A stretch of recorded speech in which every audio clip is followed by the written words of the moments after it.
This video is brought to you by Ravenscraft Realty of Northeast Missouri. Brr. It's a balmy 39 degrees here in Northeast Missouri. And yes, it's cold season. I have a cold. But I'm going to plug in the 4020 so that it's not a bear to start, because I know what happens now when you don't have the tractor properly plugged in to start when it's cold. You snap the key off. Don't ask me how I know. But anyways, I'm going to plug it in real quick, and then I got some stops to make in town, and then Dad and I are going to do some tractor shuffling.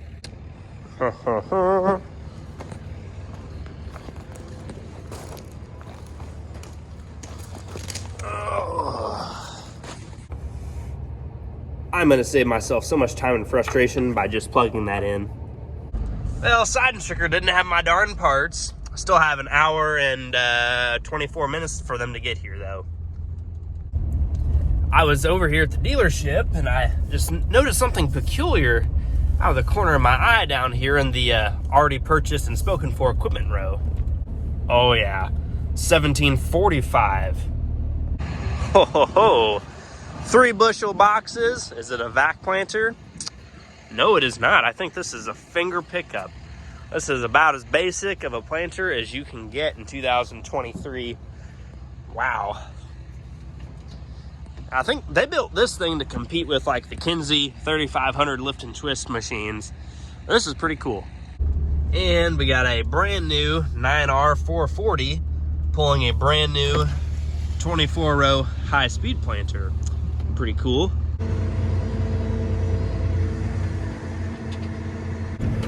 Justin asked me to pull the 520 and the Kuhn Kraus ripper into the shop. I'm surprised that I was able to keep this ripper together long enough to actually finish over in Illinois, but that was just kind of a rough year over there. Ugh.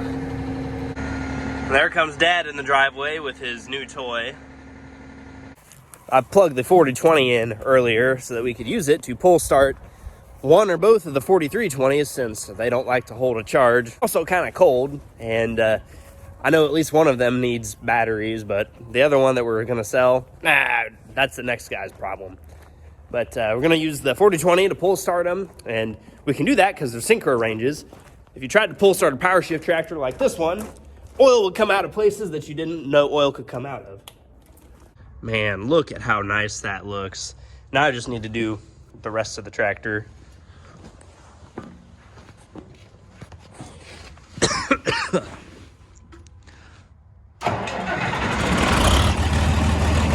No problem.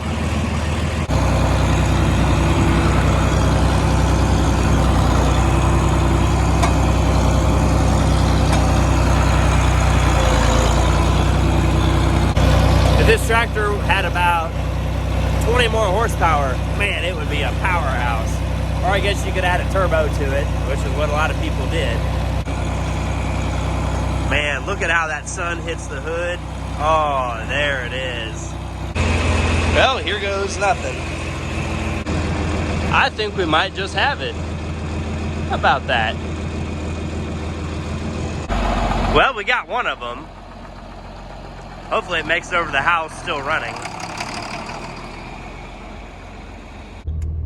Well, that tractor at least is moving by itself now. I forgot that the throttle linkage that goes from the foot control and the hand control down to the pump was not hooked up, so had to put that back on the back of the pump real quick. And I don't know if Dad knows how to shift it or what, but he could be going a lot faster, but it's not a big deal. Now that's one 4320 down, one more to go. And time for number 2. Well, we finally got this one. They're fighting us a little bit.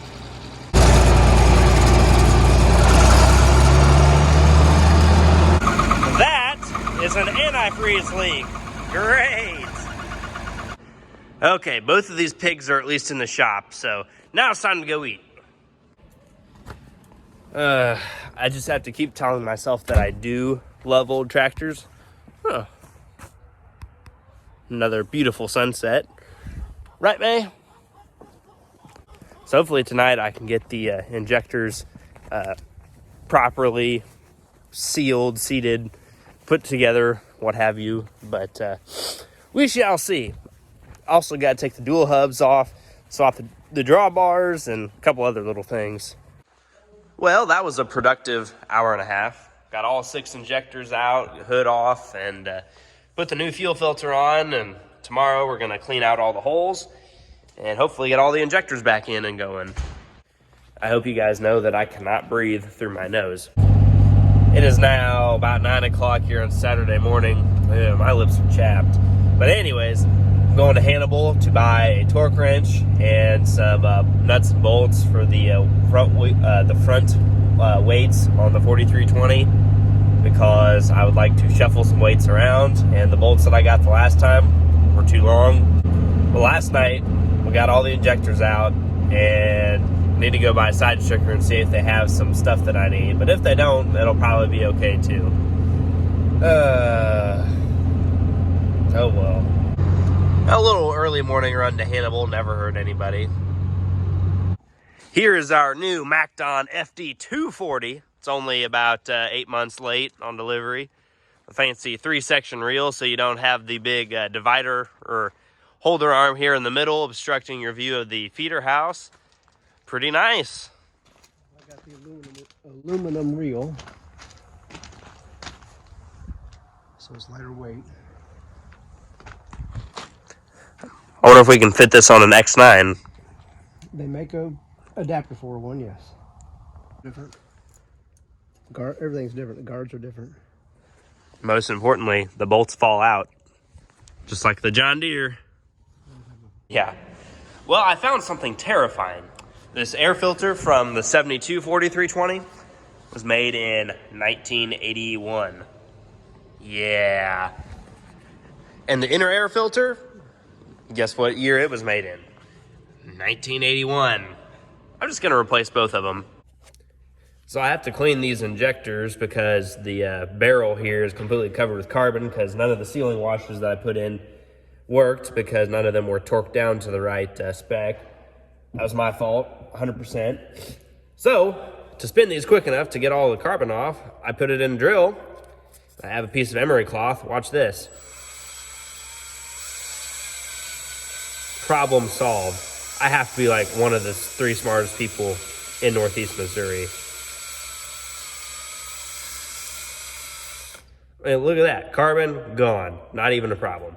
I need a tougher challenge than this. This is just too easy.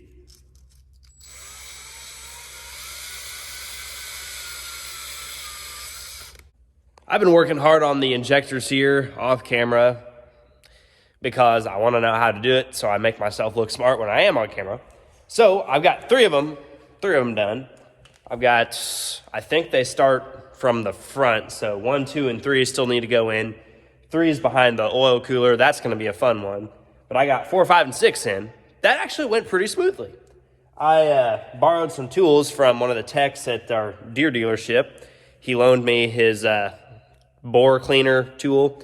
You stick this down in the injector chamber and you spin it around reasonably fast. Not like ooga dooga impact fast, but reasonably fast. And it frees up all the gunk and stuff that was down there, the carbon buildup, because the first time I put these injectors in, I did not torque them properly. I didn't torque them at all, actually. So this is 100% on me. This was completely avoidable, and I screwed it up. But I'm making it right now. And he also loaned me his injector wrench thing. It's the special around the corner over the top wrench. And I'm thinking I might go and buy one now because I've used it a lot, and I don't actually own one myself yet. But I'm torquing them to, he told me, well, I've got 2 different numbers. One guy told me 40, and the other guy told me 60, so I went with 55. That's okay, right?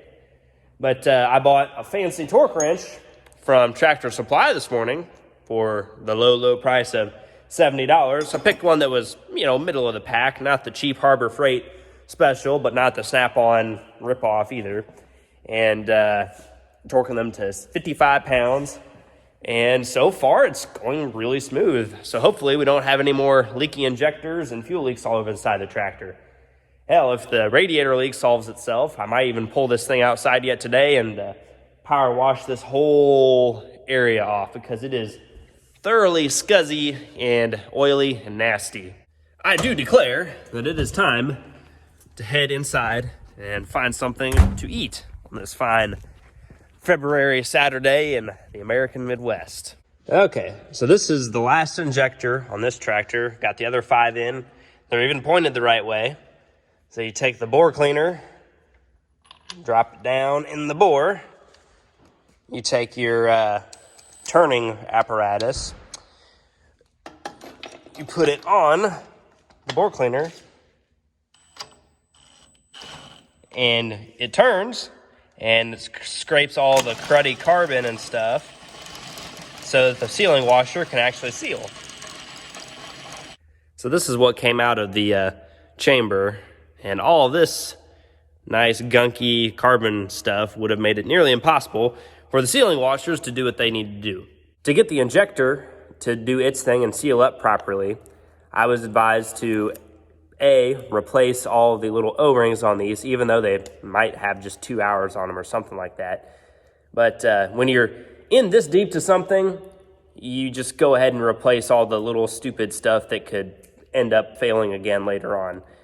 So, replace the O-ring, put that in my used pile, grab a new one, slide it back over, not super complicated. If I can do it, anybody can do it. Take my $1 pick from Farm and Home and get it seated back where it's supposed to go. Like so. O-ring is supposed to sit right here above the castle nut between the Y and the nut. And then you're gonna take some anti-seize so that it doesn't seize. Just dab some on here, like so. Put it back. Twist it closed so it doesn't dry out. Take a blue shop towel. Distribute it nice and evenly, like so. And then take a little bit of grease. I got a grease gun right here. Take some grease, put a little dab right there, a dab right here. Wipe off the excess because you don't need to have a ton of it. I got a little bit too much on it this time. Make sure things are as clean as you can get them, because this is going in the, in the head of the tractor. Take your sealing washer, drop it down, press it, and that grease is gonna hold it there. So now let's go and put it back in the tractor. Okay, this is number 1 injector. This is the last one.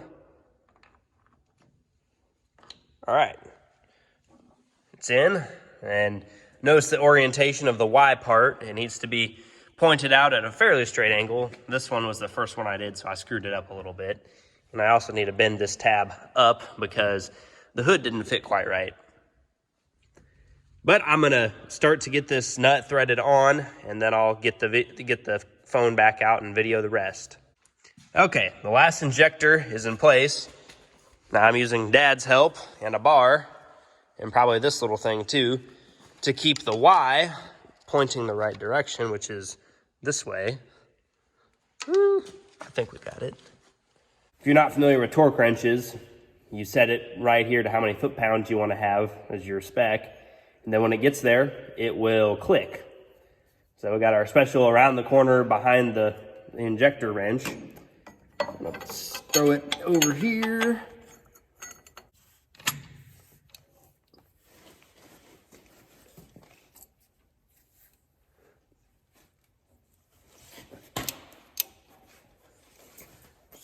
Okay, I think when you turned it, it moved. How much? Well, I'm trying to hold it back where it was. You're hitting. Okay. Your wrench is I need hitting to the bar. move it back. You need to either be At the far backward side of the stroke. Or I need to come up. I need to be a little bit higher, maybe. Look okay. I think so.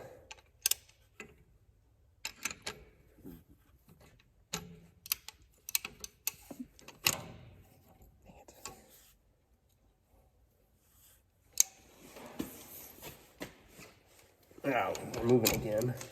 Because I let go of it. I let it off. You're going to have too many wrenches. You're going to be hitting it too easy. Let me try it like this. Come up a little bit higher up. Okay, now it's in the... I have enough space to... Okay.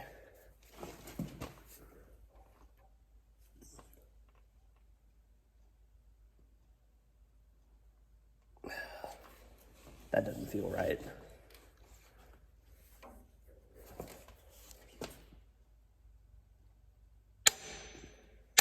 There it is, 55 pounds. Next step is to put the return rack on the top. I have all new bolts, or new banjo bolts, or whatever you want to call them, and new washers. I got these 5 hand tight, so I just got this number 1 here. That's all that's left. So this is what the bolt looks like. It's got a flat face on 2 sides of it to allow the fuel that hasn't been burnt to go back into the tank and be circulated again. Or not circulated, but saved, I guess. So one washer goes on the top of the rack, and the other one goes underneath. And supposedly, they kind of crush when you tighten it down. I should have asked what to torque these to, because it probably is going to make a difference, but I'll consult Google here in a moment when I go to tighten all of them for the final tightening, I guess. There we go. Okay, here's the finished product. New fuel filter. This fuel line had to replace because I twisted the old one. And new banjo bolts, new washers, new O-rings, new crush washers. Everything is as it should be, all properly torqued and whatnot. So we're gonna let it charge for a little while, and I'm gonna go grab a 6-volt battery charger as well. Taking a little field trip to Grandpa's house, and someone wants to come with me. Ugh. May, are you excited? Are you excited to go to Grandpa's? Every time I walk outside the shop to my truck, the dog thinks she's gonna get to go somewhere. Not always the case, but this time it is. Now we're at the other house, slinging some iron around on the 4020. What? What is it? What is it? So I wanted to have 2 slabs on the 4020 and 2 on the 4320 that we're going to sell. However, this is an 1.1/8 nut, and I have a 15/16 impact. And I want this weight to be on the outside because it's a little bit better looking and it matches the condition of the top one.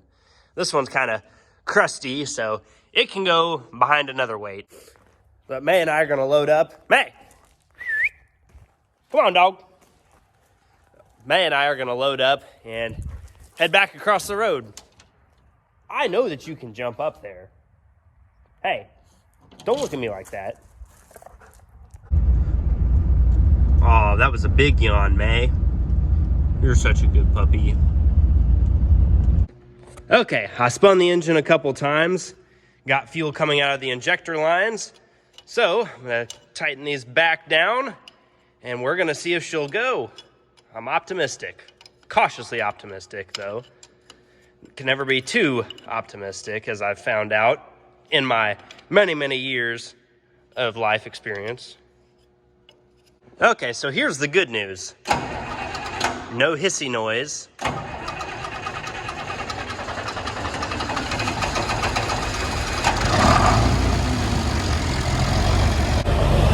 I feel good. Very good. She's alive. I'm very proud right now.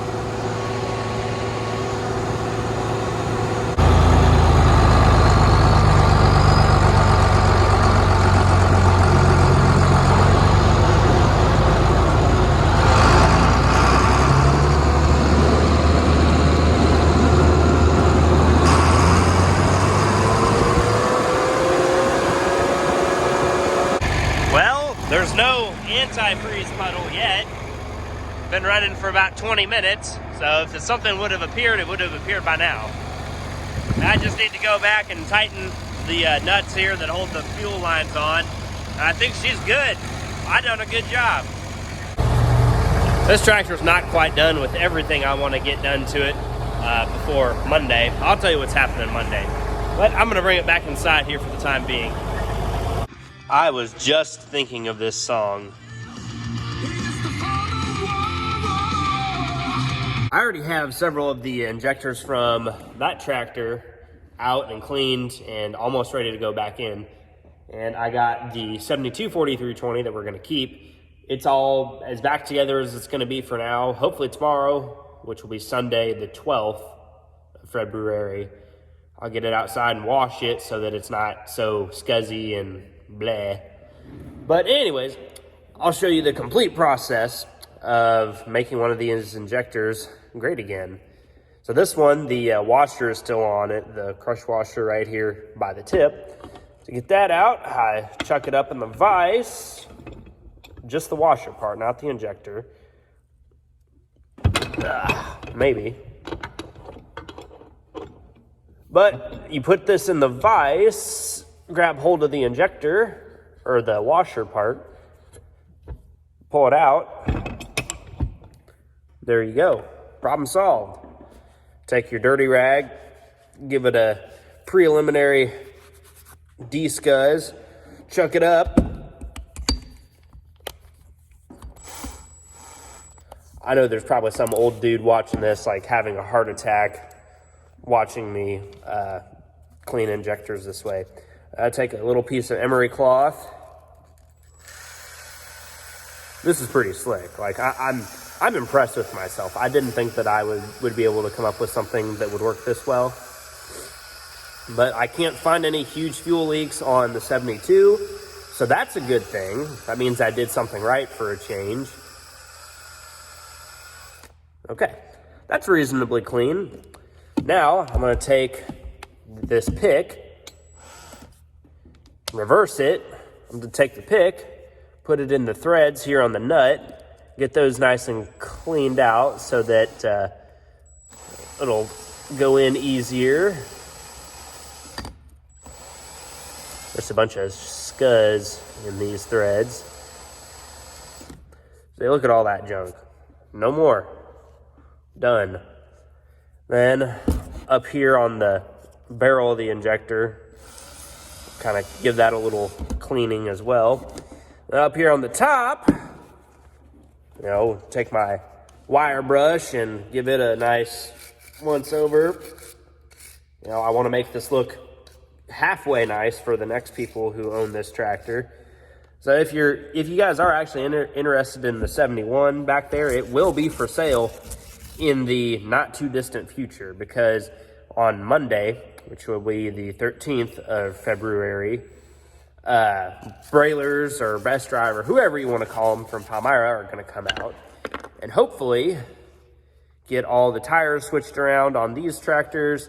On the combine, they're going to inspect one of the tires. Like, I guess there's a leak in the split rim. Maybe. I don't know. I'm not the combine man. And they're going to swap the tires on the sprayer back there. They're going to put the floaters on. Now I'm going to take my pick, get this old O-ring off. Sometimes these fight you a little bit, but what would it be without a little bit of struggle? I like a challenge. You guys know that. There. Now you're going to unchuck your injector. There's the old O-ring, junk. And take the rag. I'm using my Panther Piss, or Arrow Croil, as it's known by its professional name. I'm gonna shoot some of this in this rag. I was using that to hold up my phone. Gonna take that and give the injector a nice little once over. Make sure she's nice and clean, or as clean as it's gonna get for what it's doing, which is going in a tractor that's gonna disappear. There you have it. That's really that cleaned up pretty nice. And I have one more left, and shouldn't take me too long. All right, I got all the chambers cleaned out. Now I just gotta shoot a little puff of air down in them to make sure all the crud is out. Watch this, easy peasy. Aha, the air has been turned off.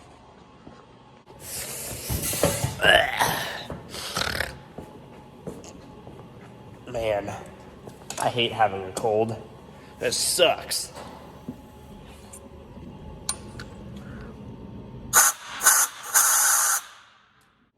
Rinse and repeat.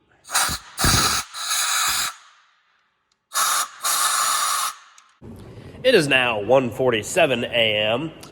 Both tractors are mostly buttoned up. This one's completely done as it's gonna get for now.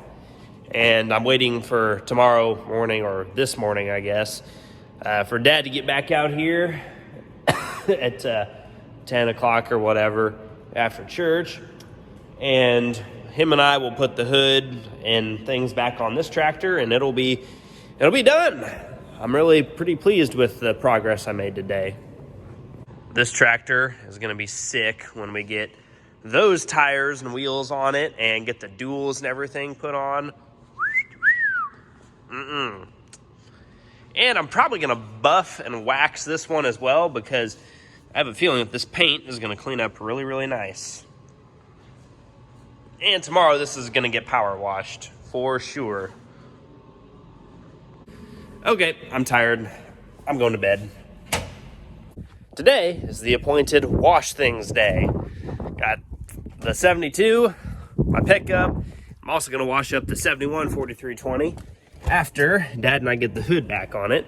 I got the first initial round of power washing done and over with, and this is what we got. And I turned the tractor around so I could wash this side in the sunlight, because you just can't see real well when it's in the shadows. There's a little bit more gunk and scuzz that I gotta get, but it's cleaning up pretty nice. And this paint, a little buff and wax, it's gonna be nice. Man, that looks nice. But we gotta let it dry off for a little while, and then I'll put the side panels back on and give it another once over, a little rinse, one may say. Now I think Dad and I are gonna take his new MacDon head up to the head shed north of town and park it up there. Just goes a little bit easier with two people. And yeah, we're gonna take the new truck. Here we are, the head shed. This pickup has a receiver hitch on the front, so it's a little bit easier to back stuff into a shed when you know which way your wheels are turning. This is still a little hairy. Not hard at all.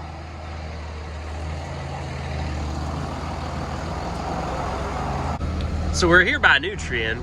They got one of their applicator tractors and this new ammonia bar, which really looks like a field cultivator frame with ammonia shanks in it. Kind of neat.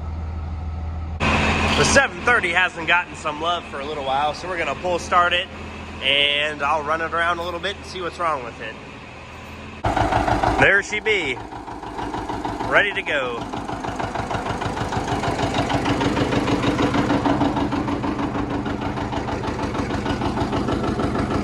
I don't have much brake left on this side, or this side for that matter.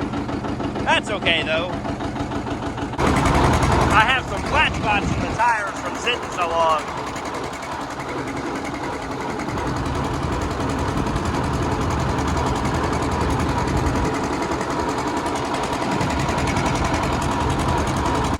The 730 has had a problem with not charging the batteries for almost a year now, and I think it's finally time we get to the bottom of it. I have a theory that the alternator is not functioning anymore, and it's a positive ground 24 volt alternator, so it's going to be fun to replace and probably expensive as well. Oh well. So when an alternator is charging, the back of it's supposed to be magnetized, so theoretically if I put the screwdriver on the back of it, it'll stick to it. Let's find out. Da, da, da, da. Nothing. not working. Now I have all the toys lined up. The 4320s are as ready to sell as they're gonna be, less swapping the tires and the wheels and everything for these. But Dad and I are gonna put the hood on here later tonight, let it drip dry here for an hour or two, and then pull everything back into the shop and finish what I started. Still need to swap the drawbar because, yeah, there's not much left of that one. And I need to do some welding action there on the drawbar support because it's broken. I just spent the last hour or so sweeping out and cleaning the shed where I keep some of the old tractors here at Grandpa's house or the old house or where we used to live. But 4020, 730, the G, they all kind of live in this shed. And the 4320 that we're keeping, it's going to live in here too. Just not quite tall enough to fit the 7020 in. Until very recently, this floor was covered with a bunch of dirt. And now it is not. All the dirt is in that wheelbarrow. Well, this will never be thrown away. This may look like just another John Deere bag, but this is one of the last things my great-grandpa Dittmer gave to me. Grandpa Dittmer gave me a number 5 sickle mower, and he wanted me to have the seal to put in the lower side of the gearbox, and I've yet to do it, and he passed away in like 2016, so it's been a while. Yeah. This is another one of the few things that I got from great-grandpa. It's a complete set of standard size John Deere wrenches. Very, very high quality. Even got a case to put them all in. But these don't come out very often because they do have a little bit of sentimental value. I don't have class until noon, so I'm still at home. Got a couple things to do. To drop off my borrowed tools here at Side Stricker to their rightful owners. Goodbye, May. I'm gonna miss you because I won't be home next weekend. Now, I will be at the Louisville National Farm Machinery Show this weekend, so if you see me, say hi. I'm just a normal person, I guess, and I'm going with a bunch of buddies from school, so if you see a bunch of hooligans with Missouri shirts on, that would be us. And so begins my journey back to Columbia. I'm coming through Centralia, so my journey to Columbia is about over. Well, thanks for watching along. I hope you enjoyed watching me throw wrenches at old tractors for a whole weekend, and I'll catch you guys on the next one. Take care.